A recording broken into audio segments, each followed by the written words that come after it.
This is Toy Spell. Let's take a look at the Sun Wukong. So here it is, the Sun Wukong in question. Let me move my Toy Spell mascot here, see if he can move there. Alright, let's get a little closer. We've got Sun Wukong, the Monkey King, by the Four Horsemen. With it unwrapped, you can see the details a little better on it. Let's go through the box a little bit because the box is really nice. So on the very bottom, we have the Four Horsemen logo, and then we have the name Sun Wukong, the Monkey King.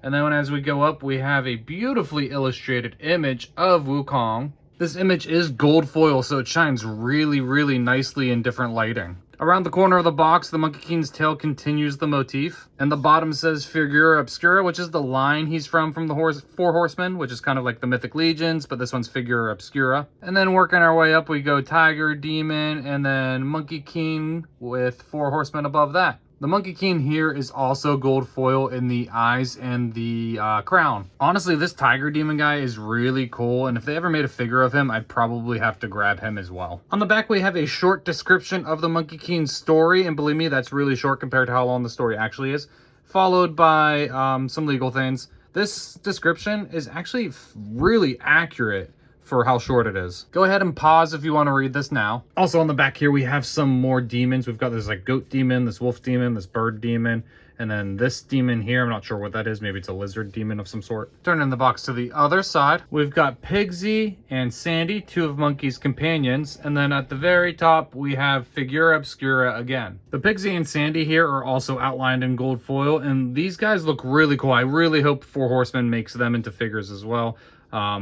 I would definitely buy Pigsy and Sandy. I wish Sandy would look a little more extraordinary, a little more supernatural or outlandish.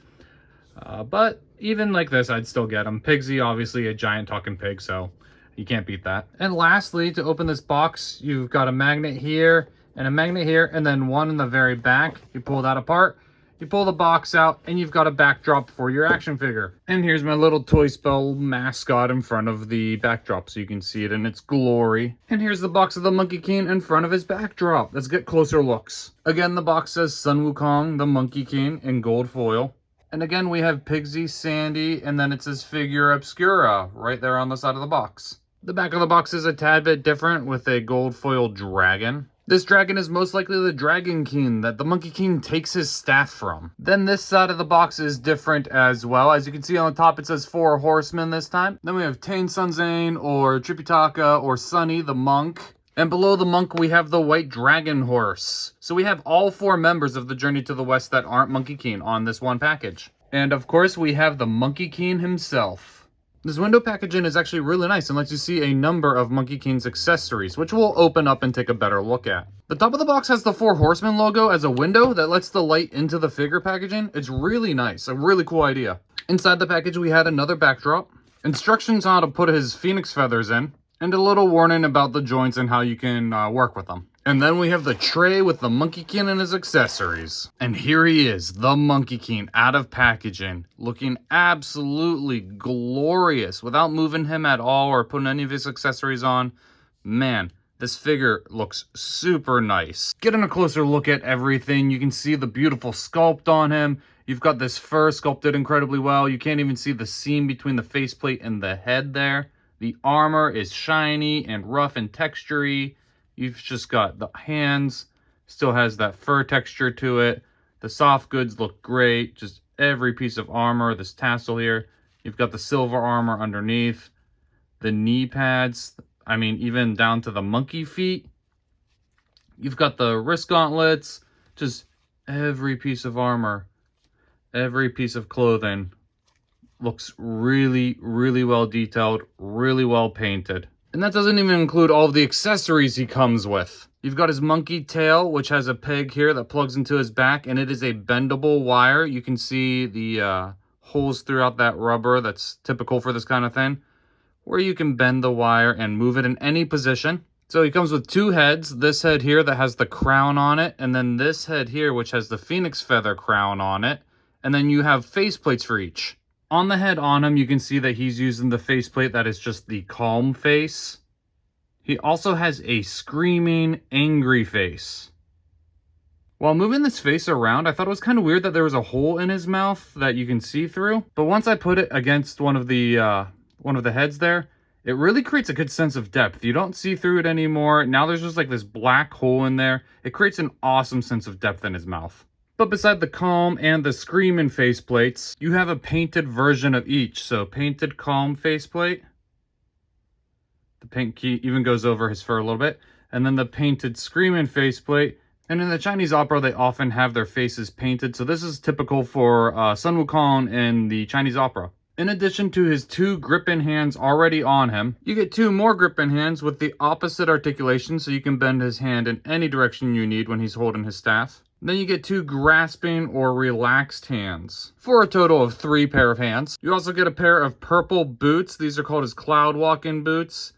It has nice designs on top and bottom. It's got the gold motif with the swirls, just like Monkey King does. And in the story, he gets these from the Dragon King's brothers, other Dragon Kings, along with this beautiful golden armor of his. Then you get the phoenix feathers for the phoenix feather cap. You just slide these into the cap, and that'll be on his head there. Also from the Dragon King's brothers. You also get a signature staff, which I'm going to butcher the pronunciation of, but it's Ruyi Jingu Bane. It's his As You Will staff, also called the magical staff or the golden cudgel. Then you also get a peach, which is to represent his time in the peach garden as the watcher of the peaches in heaven. A gourd here, I'm not exactly sure what this is supposed to portray, but I could see it being a couple things, like maybe it holds the elixir of life in it, or maybe this is from when he goes to the festival and gets super drunk. And then 2 sutras or scrolls, which I assume are supposed to represent the end of the journey to the west. These are the things he's supposed to go collect. You definitely get a great deal of accessories to come with this figure. Now let's move on to his articulation. While playing around with his head, I wanted to mention real quick that I really enjoy that his ears are just a tiny bit more pointed than monkey ears, I feel like. Give him that like elf/supernatural feel to him. And I really, really enjoy that. But onto his head articulation, he looks up pretty high. He looks down fairly low, about as low as you'd want him to. And then let's see here, he's got a good amount of tilt there. And he can rotate his head all the way around. Both directions. His faceplate comes off a little easy, but that's okay. I was definitely worried about the shoulder articulation with these giant shoulder plates, paldrones, or whatever they are in his way. But these move up and down quite significantly. So his arm can move up. And this is after I've heated him up, so he is a little stiff. This side only goes up that high for me. But then if I put this side back down, this side will go up to about 90. So I'm sure the other side also goes up to 90. Just right now, I've heated him up already, and he's just not quite going up that high. His elbows do move at just about 90 on that one too. And then they have a swivel on them, so you can move them pretty much wherever you want. That goes for both elbows, about 90. Swiveled around. The wrist joints are pegs, so they swivel around in the socket pretty easily. And the one in him right now moves in and out, whereas the other gripping hand will move up and down, and his relaxed hands will move in and out. The torso articulation is on a ball joint. He only moves forward about that much. If you push any more, he will fall off, like his top half will fall off, and then his back goes much further back, about there. But yeah, you can move him forward. His top half will disconnect. There's a ball there. You have to push really hard down on this to get it back in there, to get it connected to where it won't just constantly fall off. You spread out some of his soft goods and you see that his legs are basically on a ball and hinge. So you can move them forward. You can move them to the side. You can put them in any direction. Forward goes forward that much. There you go. And back. Close that up. Moves back a lot. And then if you want him to try to do the splits, you just have to kind of move a lot of those soft goods in his skirt out of the way, but he can do the splits. The knee articulation is basically the same as the elbow, where it will rotate and it will go on a hinge about 90 degrees. And again, you can swivel that around. The ankles are similar, so they go down that much and up that much, and then you can twist them around. And I can also mention that his soft goods are wired, so they do move in the direction you want them to. I think all of them are wired. Yeah, like this one moves out of its way.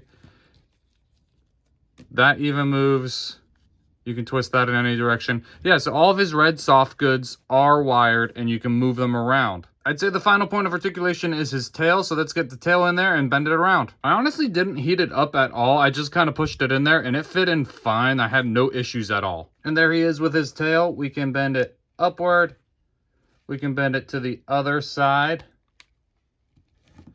It's just a little bendy wire. It doesn't go exactly where you want maybe all the time, but it goes pretty much however you want it. So now I'm going to take all of that articulation into consideration and try to pose him up a little bit. Here I've got him squatted, holding his staff off to the side, his tail just flowing in the back. Next I've got him in the classic one-legged pose Monkey King often goes in. And now we have the full opera look out. We've got the phoenix feathers, the opera face, the screaming face, and he is just reaching out to grab somebody in anger. And finally, I've got him in a double leg squat where he too is wondering what this gourd is from. I'm probably gonna have to look that up eventually. I don't know if it's happening before this review ends. Now we're gonna do some comparisons against him and other figures and other figure lines. Like I mentioned before, I don't have any other Mythic Legions, so I can't compare him against other Mythic Legions, but if you have some, I assume you know what size he is. He's base 1 body or something like that, so he's probably around the same size as those. But let's pull out some other figures and see how he stacks against them.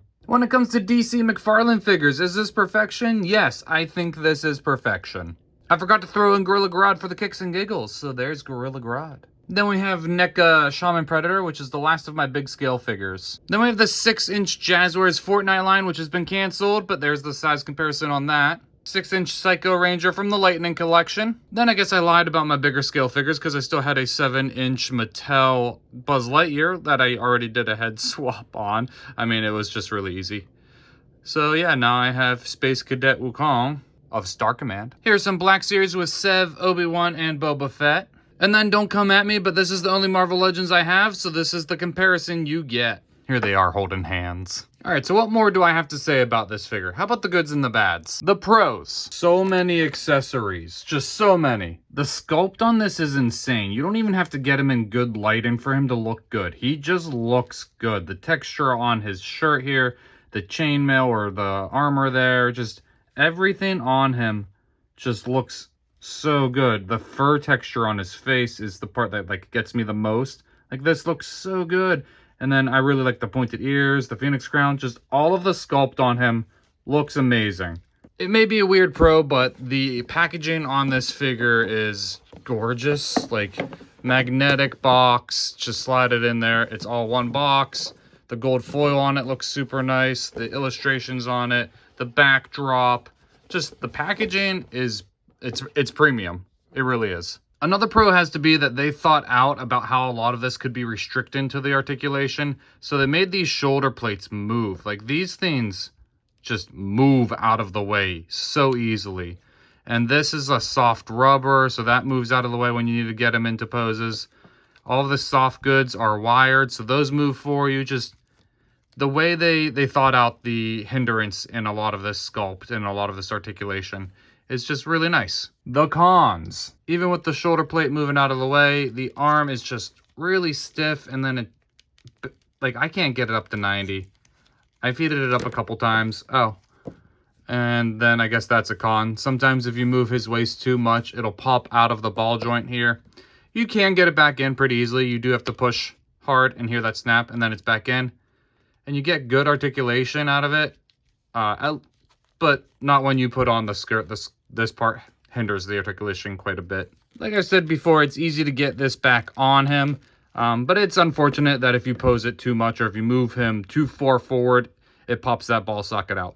But again, it goes back on easily. You can get it fixed. It's not a huge turn off. I'm trying real hard to think of another con, but I really can't. It's just those two things really. Like some hindrance in the articulation, mostly in this arm here, and I think it's just mine. It's just super stiff.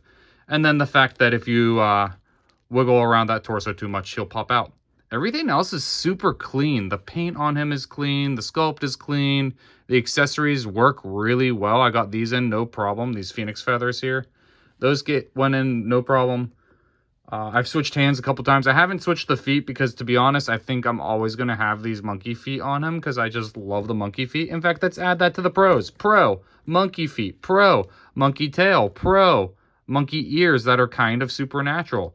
Like, I really like the direction they went in with this figure. Like, everything about it aesthetically I really enjoy. I think that's going to wrap up my review. If you have any comments you want to ask about, questions, or if you're like, hey, that figure in the comparison would look really great with Monkey and I want to see a photo of that in the future, anything like that, requests, comments, questions, go ahead and drop a comment. We can talk about it. So yeah, I definitely think this figure is worth it. I like it. It's super beautiful. It moves pretty well for what it is. I mean, even for what it isn't, it moves pretty well. I definitely say it's worth getting. Until next time, stay safe and have fun.